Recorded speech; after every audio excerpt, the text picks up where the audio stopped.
Hello, എല്ലാവർക്കും easy ഫിസിക്സിലോട്ട് സ്വാഗതം.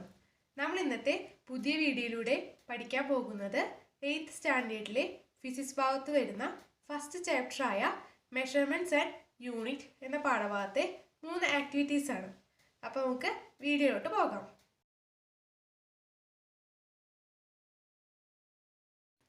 ഒരു നിശ്ചിത കനത്തിൽ കുറഞ്ഞ പ്ലാസ്റ്റിക് ക്യാരി ബാഗുകൾ നിരോധിക്കപ്പെട്ടിട്ടുണ്ടല്ലോ.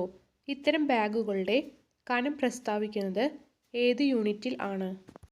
ആൻസർ മൈക്രോൺ അഥവാ മൈക്രോമീറ്റർ.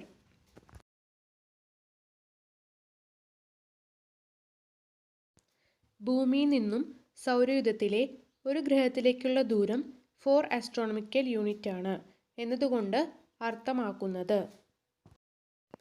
Answer 4 × 15 crore kilometre. എന്താണ് ഒരു ആസ്ട്രോണമിക് യൂണിറ്റ്? ഭൂമിയിൽ നിന്നും സൂര്യനോട്ടുള്ള ശരാശരി ദൂരത്തെയാണ് ഒരു ആസ്ട്രോണമിക് യൂണിറ്റ് എന്ന് പറഞ്ഞു. ഇവിടെ ക്വസ്റ്റ്യനിൽ ഭൂമിയിൽ നിന്നും സൗരയൂഥത്തിലെ ഒരു ഗ്രഹത്തിലേക്കുള്ള ദൂരമാണ് 4 ആസ്ട്രോണമിക് യൂണിറ്റ് എന്ന് പറഞ്ഞിരിക്കുന്നത്. അപ്പോൾ ഉത്തരം 4 × 1 ആസ്ട്രോണമിക് യൂണിറ്റിൻ്റെ വാല്യൂ, അതായത് 4 × 15 crore കിലോമീറ്റർ.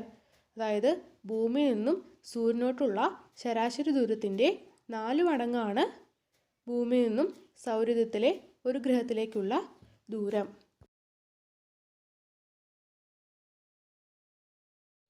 ഭൂമിയിൽ നിന്നും തിരുവാതിര നക്ഷത്രത്തിലേക്കുള്ള ദൂരം ഏത് യൂണിറ്റിൽ പ്രസ്താവിക്കുന്നത്? ആൻസർ ലൈറ്റ് ഇയർ അഥവാ പ്രകാശവർഷം. നക്ഷത്രങ്ങളിലേക്കുള്ള ദൂരമൊക്കെ അളക്കുന്നത് ലൈറ്റ് ഇയർ ഉപയോഗിച്ചിട്ടാണ്. ഈ വീഡിയോ നിങ്ങൾക്കെല്ലാവർക്കും യൂസ്ഫുൾ ആയെന്ന് വിചാരിക്കുന്നു. ഈ ചാനൽ നിങ്ങൾ മറക്കാതെ തന്നെ സബ്സ്ക്രൈബ് ചെയ്യുക, ലൈക്ക് ചെയ്യുക, നിങ്ങളുടെ കൂട്ടുകാർക്ക് ഷെയർ ചെയ്യുക.